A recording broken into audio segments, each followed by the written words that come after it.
It's hard to imagine that Hollywood hasn't jumped all over this. You would think it would be box office gold because it's part Spartacus and part Braveheart and part Amistad and part Glory with a little bit of Dances with Wolves thrown in. A story decades long of oppression and freedom fighting. I don't understand why there hasn't been more attention to John Horse and the Black Seminoles, but hopefully we can correct this.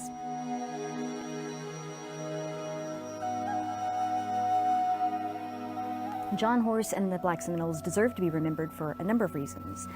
They created the largest haven in the U.S. South for runaway slaves. They led the largest slave revolt in U.S. history. They secured the only emancipation of rebellious slaves prior to the U.S. Civil War, and they formed the largest mass exodus of slaves across the United States, moving from the Florida Everglades through Indian Territory, what would become Oklahoma, eventually locating in Mexico, where they secured title to their own land. It's a remarkable story. It's overlooked not just by filmmakers, it's not well known in popular culture, and in fact it's been overlooked by historians of slavery, if you can believe it. In the early 18th century, two groups in particular fled the colonial South into Spanish Florida, into the Everglades.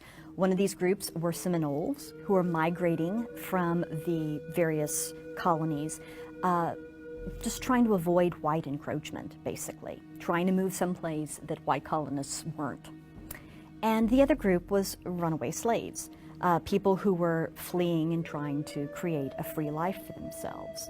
Both were welcome in Florida, and in fact, the Spanish crown offered runaway slaves their freedom if they would defend the land for the crown, for the Spanish.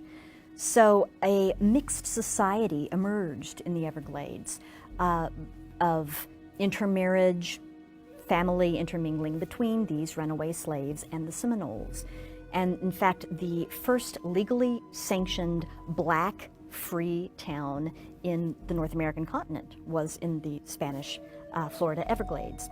After the American Revolution, people living in the southern states didn't really like living that close to a large armed population of former slaves, particularly when they were in league with the local Native American nation, the large armed group of free Seminoles. And they knew that their own slaves felt free to run away and be harbored by this group. They knew that they were welcomed. And so from George Washington's administration on, there was questions of what do we do about the problem of the Florida Everglades. In 1818, this was James Monroe's administration, General Andrew Jackson actually moved into Florida, invaded it, not authorized to do so. He was actually pursuing justice against those who'd attacked Fort Scott in Georgia, but he did it anyway. He went into Florida and claimed it for the United States. When he seized the peninsula, he took the opportunity to execute some of the people who opposed him and also to clean out some of the areas of former slaves and Seminoles because he felt that this would make it better for annexation. The United States then soon actually bought Florida from the Spanish. When Jackson became president, he decided to make sure that the black Seminole communities were moved out by force. So he pursued this in his policy, his larger policy of Indian removal. This led to the Second Seminole War, which was 1835 to 1842, and became the largest and costliest of the so-called Indian Wars. Because the two communities were tied together, that is, the former slaves and the Seminoles, when the Seminoles were attacked in the Seminole War, this led to an uprising of the former slaves. In April of 1836, Black Seminoles and their Indian allies moved together to create what was the largest slave rebellion in U.S. history. This wasn't just a matter of runaway slaves. More than 385 plantation slaves ran away from their masters and joined the Black Seminoles, essentially in laying waste to the Florida sugar mills, which were some of the most valuable plantations in the whole continent. One Seminole leader at the time was the leader Osceola, who is justly remembered by history. Another leader who rose up at this time was John Horse, who was ethnically a Black Seminole, and who would ultimately lead his people on a long and trying exodus for their freedom. In 1838, John Horse and the Black Seminoles agreed to stop fighting the U.S. government in exchange for moving to what was then considered to be Indian Territory, which is now today the state of Oklahoma, and for legal recognition of their freedom. So despite the fact many of them were runaway slaves, they would have the opportunity to start over again as free individuals. Once they moved from the Everglades to Indian Territory, however, they found that their freedom was under attack, both by whites and by other Native Americans. In 1848, a decade after they had made the agreement with the U.S. government, the U.S. Attorney General announced that the government never had the authority, the power to recognize their freedom. And in fact, they were still, those who had been slaves, still enslaved.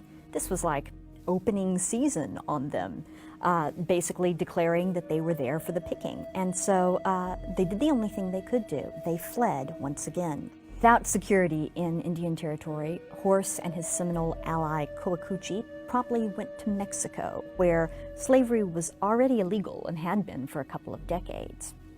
There, Horse became famous as a general in the Mexican army, and his people found a way to make a life.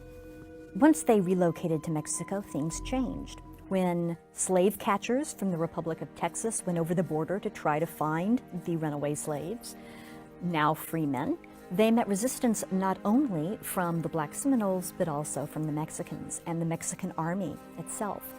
Eventually, the Black Seminoles, led by Horse, gained legally recognized Mexican land, nacimiento.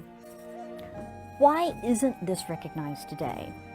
Well, for one thing, historians tend to be historians of Native American history or historians of slavery, but there's not many that move among these subjects, and it's a bit confusing because you have both the issue of runaway slaves and the issue of Native Americans kind of blended together, so it seems to fall through the cracks.